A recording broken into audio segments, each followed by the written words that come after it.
Good evening dear student. आज की class में हम लोग पढ़ेंगे चैप्टर नंबर 9 संख्या पद्धति के बारे में। सबसे पहले डियर स्टूडेंट इस चैप्टर के बेसिक कॉन्सेप्ट को समझेंगे, उसके बाद से क्वेश्चन को सॉल्व करेंगे। इस चैप्टर से आपके पॉलिटेक्निक एंट्रेंस एग्जाम में दो क्वेश्चन 100% लाना है। तो इस चैप्टर के बेसिक कॉन्सेप्ट को अच्छी तरीके से समझते हुए चलिएगा।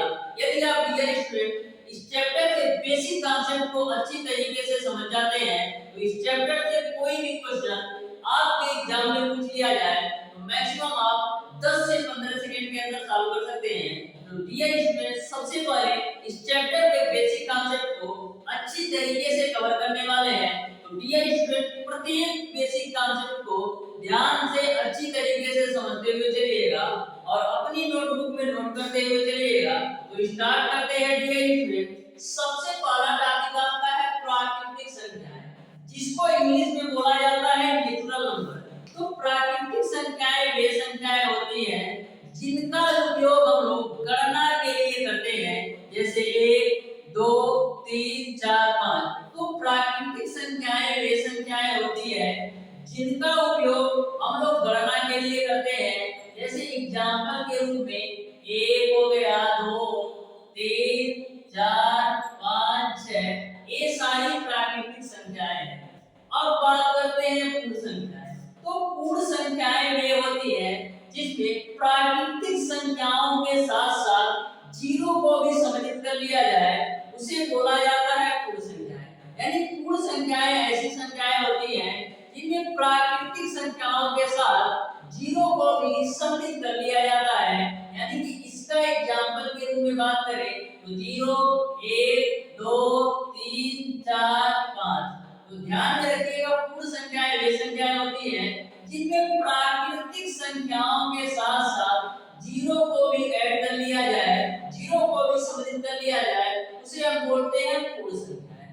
अब बात करते हैं पूर्णांक क्या होता है। तो डियर स्टूडेंट पूर्ण संख्याओं के साथ साथ ऋणात्मक संख्याओं को भी सम्मिलित कर लिया जाए, उसे बोला जाता है पूर्णांक। यानी कि पूर्ण संख्याओं के साथ साथ ऋणात्मक संख्याओं को भी सम्मिलित कर लिया जाए, उसे बोला जाता है पूर्णांक। तो पूर्ण संख्याएं आपका है 0 1 2 3 4 5 डॉट डॉट डॉट, इसके साथ ऋणात्मक संख्याएं भी ऐड कर लिया जाए, -1 -2 -3, तो इसे हम बोलते हैं पूर्णांक। यानी पूर्णांक में पूर्ण संख्याओं के साथ साथ ऋणात्मक संख्याएं भी आती हैं। अब बात करते हैं सम संख्याएं। तो सम संख्याएं वे संख्याएं होती हैं जो 2 से विभाज्य हो, यानी ऐसी संख्याएं जो 2 से विभाज्य हो उसको हम बोलते हैं सम संख्याएं। जैसे 2 हो गया, 4 हो गया, 6 हो गया, 8 हो गया, 10 हो गया, ये सारी सम संख्याएं हैं। अब बात करते हैं विषम संख्याएं। तो विषम संख्याएं वे संख्याएं होती हैं जो 2 से विभाज्य ना हो, यानी कि विषम संख्याएं वे संख्याएं होती हैं जो 2 से विभाज्य ना हो। जैसे एग्जांपल के रूप में आपका हो जाएगा 3 5 7 9 11 13। तो ये सारी विषम संख्याएं हैं। अब बात करते हैं परिमेय संख्याएं।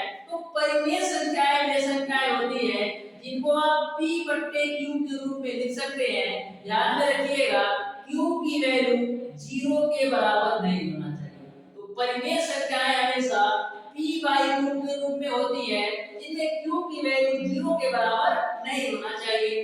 अब बात करते हैं अपरिमेय संख्याएं। तो अपरिमेय संख्याएं वे संख्याएं होती हैं जिनको हम p/q के रूप में ना लिख सके।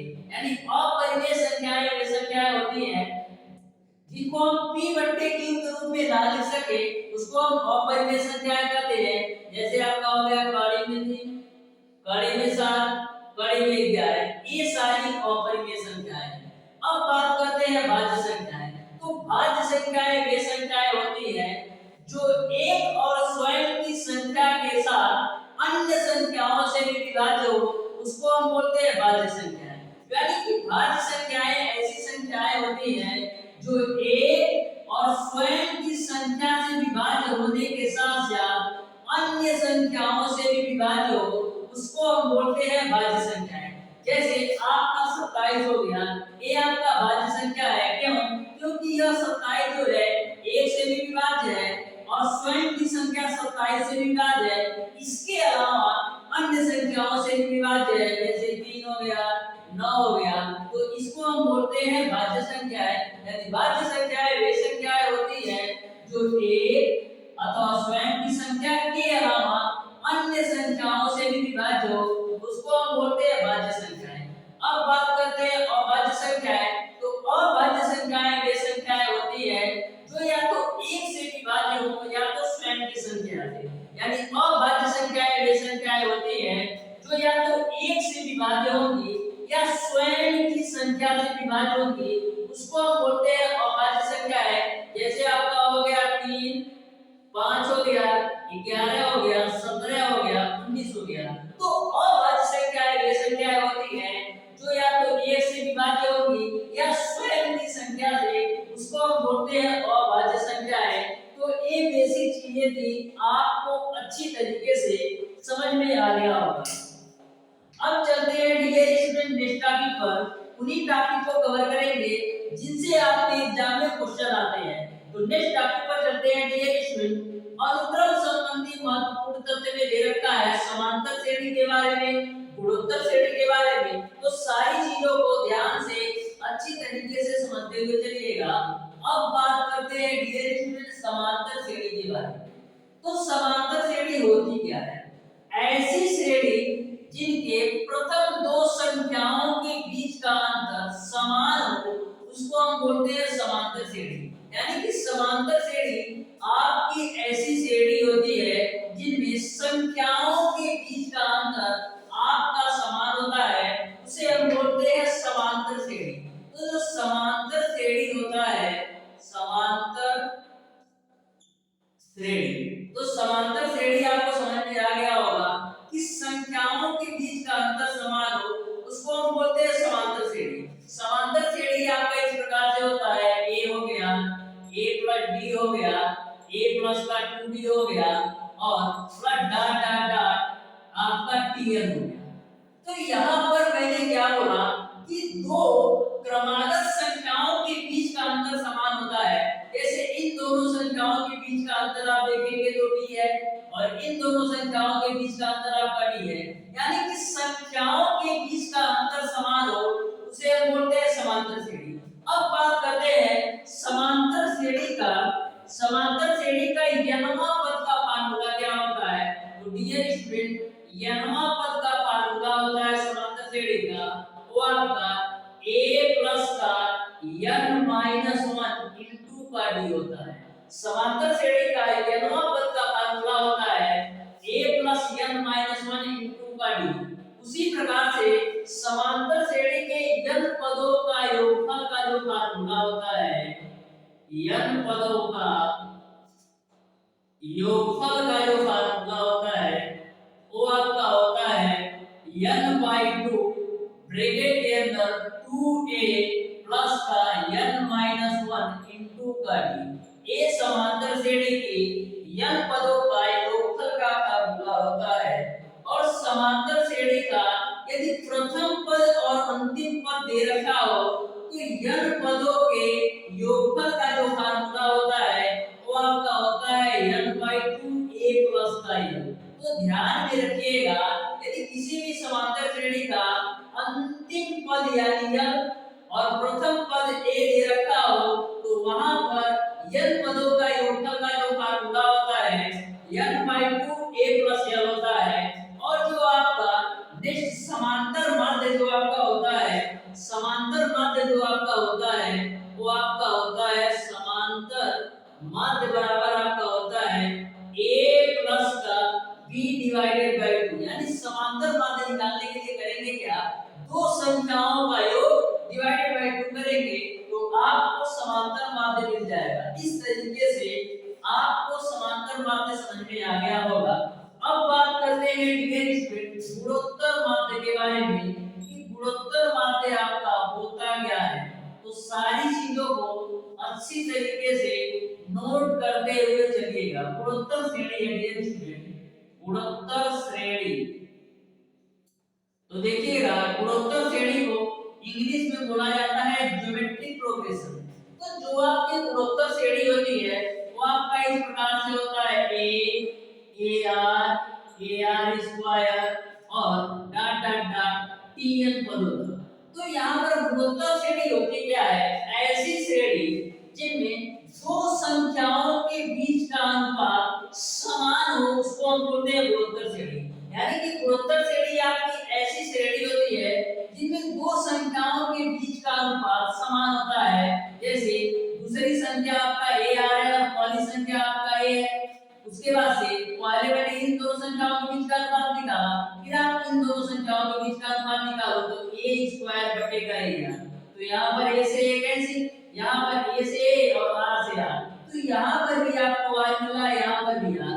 यानी कि गुणोत्तर श्रेणी आपकी ऐसी श्रेणी होती है जिनमें दो संख्याओं के बीच का अनुपात समान होता है, उसको हम बोलते हैं गुणोत्तर श्रेणी। अब बात करते हैं डियर स्टूडेंट, गुणोत्तर श्रेणी का n वां पद का फार्मूला क्या होता है? तो गुणोत्तर श्रेणी का n वां पद का जो फार्मूला होता है वो आपका होता है ar पे power n - 1।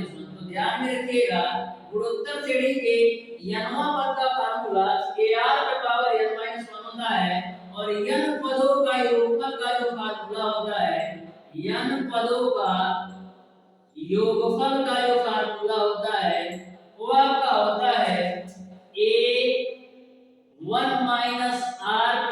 r/n divided by 1 - r। यह फार्मूला तब यूज करना है जब r का मान 1 से कम। यह फार्मूला तब यूज करना है जब r का मान 1 से कम हो। तो अब आप ये बताइए यदि r का मान 1 से अधिक हो तो फार्मूला क्या बनेगा? जब r का मान 1 से अधिक हो, तो फार्मूला बनेगा ar/n-1 डिवाइडेड बाय r-1। तो ध्यान में रखिएगा यदि r का मान 1 से कम हो तो गुणोत्तर श्रेणी के n पदों का योगफल का फार्मूला a ब्रैकेट में 1 - r/n डिवाइडेड बाय 1 - r होता है। जब r का मान 1 से अधिक हो तो वहां पर गुणोत्तर श्रेणी के n पदों का formula a r/n-1 divided by r-1 होता है। अब डियर स्टूडेंट नेक्स्ट आगे देखते हैं गुणोत्तर श्रेणी के अनंत पदों का योगफल। गुणोत्तर श्रेणी के अनंत पदों का योगफल जो होता है वो आपका होता है a बटे का 1 - का। तो ध्यान में रखिएगा गुणोत्तर श्रेणी के अनंत पदों का योगफल का फार्मूला होता है a बटे का 1 - r। तो यहाँ तक आपको सारी बातें समझ में आ गई होगी। तो आपका गुणोत्तर माध्य g होता है वो आपका होता है √/ab के बराबर। तो सारी चीजें आप अच्छी तरीके से नोट कर लीजिएगा। आपको मैंने समांतर श्रेणी के बारे में बता दिया और गुणोत्तर श्रेणी के बारे में बता दिया। अब डियर स्टूडेंट नेक्स्ट टॉपिक आपका है संख्या का इकाई का अंक ज्ञात करना। तो संख्या का इकाई का अंक ज्ञात करने का मैं आपको ऐसा टिप बताऊंगा कि कितना भी बड़ा नंबर आपका दे दिया जाए, चाहे कितने भी नंबर पर कितना भी बड़ा पावर दे दिया जाए, तो मैक्सिमम आप 5 सेकंड के अंदर सॉल्व कर सकते हैं। तो ध्यान से समझिएगा डियर स्टूडेंट, कोई भी संख्या आपको दे रखा हो उसका इकाई का अंक आप कैसे ज्ञात कर सकते हैं? तो बिल्कुल सिंपल सा ट्रिक मैं आपको बताऊंगा, जिस ट्रिक से माध्यम से आप कोई सा भी क्वेश्चन मैक्सिमम 5 सेकंड के अंदर सॉल्व कर सकते हैं। तो ध्यान से समझिएगा डियर स्टूडेंट, संख्या का इकाई का अंक ज्ञात करना। जैसे मैं एक एग्जांपल ले लूं डियर स्टूडेंट, आपसे मैं पूछूं डियर स्टूडेंट कि 32 पे पावर आप 35 का इकाई का अंक बताओ क्या होगा? 32 पे पावर 35 में इकाई का अंक क्या होगा? तो यदि आप इसको सॉल्व करेंगे तो बहुत ज्यादा टाइम लगेगा, मैक्सिमम 5 से 10 मिनट लगेगा। तो डियर स्टूडेंट ध्यान से समझिएगा, यदि 32 पे पावर 35 का इकाई का अंक पूछा जाता है तो कैसे निकालते हैं? सबसे पहले डियर स्टूडेंट जो आपका पावर 35 है, 35 में आप 4 से भाग, तो 4 से भाग दोगे तो शेषफल कितना आएगा? 4/32 यानी शेषफल आपका आएगा 3। जब आप 35 को 4 से भाग दोगे तो शेषफल आपका 3 आएगा। तो इससे आपका कोई मतलब नहीं। अब शेषफल को आप डालो यानी कि अब आपका हो जाएगा 32 पे पावर 3। यहां तक आपको समझ में आ गया होगा। मैंने पावर में 4 से भाग दिया तो शेषफल हमारा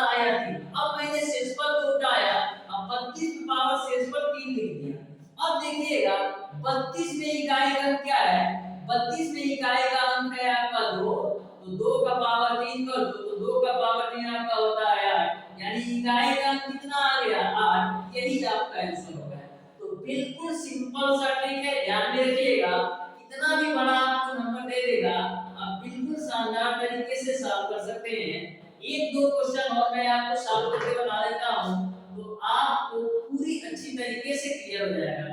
जैसे डियर स्टूडेंट आपसे पूछ लिया जाए कि 167 पे पावर 61 का इकाई का अंक, तो करना क्या है, सबसे पहले आपका जो पावर दे रखा है 61, इसको आपको 4 से भाग देना है।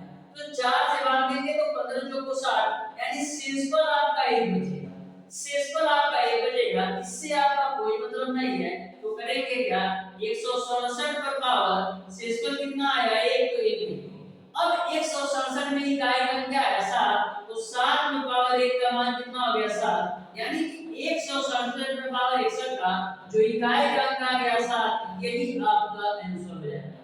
तो बिल्कुल सिंपल सा कांसेप्ट है, ध्यान में रखिएगा, किसी भी क्वेश्चन को 5 सेकंड के अंदर आप सॉल्व कर सकते हो।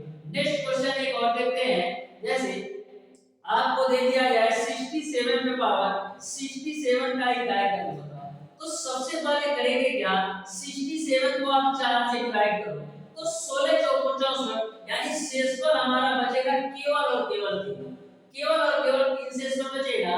तो 3 तो आपका हो जाएगा 67 पे पावर शेषफल कितना आया है 3, तो 67 पे पावर 3 कर दो। अब 67 में इकाई का क्या है, तो 7, 7 का क्यूब करोगे कितना आएगा, 7 का क्यूब करोगे तो आपको मिलेगा 243। अब 243 में इकाई का क्या है 3, तो यही आपका 3 आंसर हो जाएगा। तो पूरी बात आपको क्लियर समझ में आ गई होगी। अब डियर स्टूडेंट एक क्वेश्चन है और आपको इकाई का अंक निकालना बता रहा हूं, उसके बाद से नेक्स्ट टॉपिक देखेंगे, तो ध्यान से समझिएगा डियर स्टूडेंट। यदि आपको दे रखा हो कि 159 पे पावर आपका है 63 गुणे 168 पे पावर आपको दे रखा है 51, इसमें आपको इकाई का अंक ज्ञात करना है। तो ध्यान से समझिएगा, सबसे पहले इस वैल्यू को सॉल्व करते हैं, तो 63 को आप 4 से भाग दोगे तो कितना शेषफल बचेगा, शेषफल बचेगा आपका 3, क्योंकि 15 चौको 60 होता है। अब क्या कीजिए 159 पे पावर शेषफल कितना बचा है 3, तो 3 नोट कर लो गुणे, यहां पर देखिएगा पावर आपका है 51, 51 को आप 4 से भाग दो तो शेषफल यहां पर आपका आएगा 3, क्योंकि 16 की 48 होता है, तो यहां पर 168 की पावर आपका हो जाएगा 3। अब देखिएगा डियर स्टूडेंट 159 में आपका इकाई का क्या है 9, तो 9 का आप क्यूब कर दो गुणे 168 में इकाई का क्या है 8, तो 8 का क्यूब कर दो। अब 9 का क्यूब करोगे तो कितना मिलेगा, 9 का क्यूब यानी 81 गुणे 9 हो जाएगा गुणे 8 का क्यूब करोगे तो आपको मिलेगा 512। अब डियर स्टूडेंट 9 एकम 9 और 9 8 72 हो गया गुणे आपका हो गया 512। अब देखिएगा 729 में आपका इकाई का अंक है 9, 729 में आपका इकाई का अंक है 9 और 512 में आपका इकाई का अंक है 2, तो 5 9 गुणे 2 करोगे आपको 18 मिलेगा। 18 में इकाई का क्या है, 18 में इकाई का आपका 8 है, यही आपका आंसर हो जाएगा। तो बिल्कुल सिंपल सा कांसेप्ट है, मैंने आपको बताया।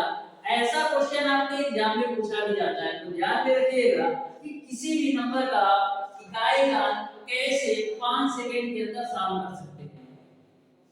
अब देखते हैं dear student next topic, next आपका है डियर स्टूडेंट इंपॉर्टेंट पॉइंट में दे रखा है n प्राकृतिक संख्याओं का जो आपका योगफल होता है, n प्राकृतिक संख्याओं का योगफल, n प्राकृतिक संख्याओं का योगफल,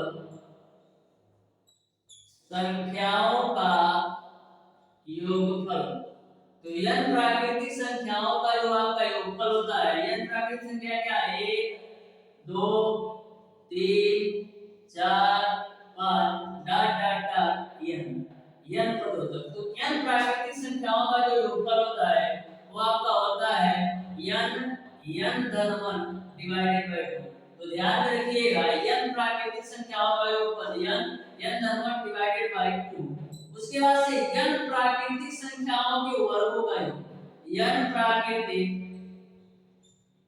संख्याओं के वर्गों का योग, संख्याओं के वर्गों का योग, वर्गों का योग। तो n प्राकृतिक संख्याओं के वर्गों का योग, तो n प्राकृतिक संख्याओं का वर्ग क्या होगा? आपका 1 का स्क्वायर प्लस 2 का स्क्वायर प्लस 3 का square plus dot dot dot n का स्क्वायर।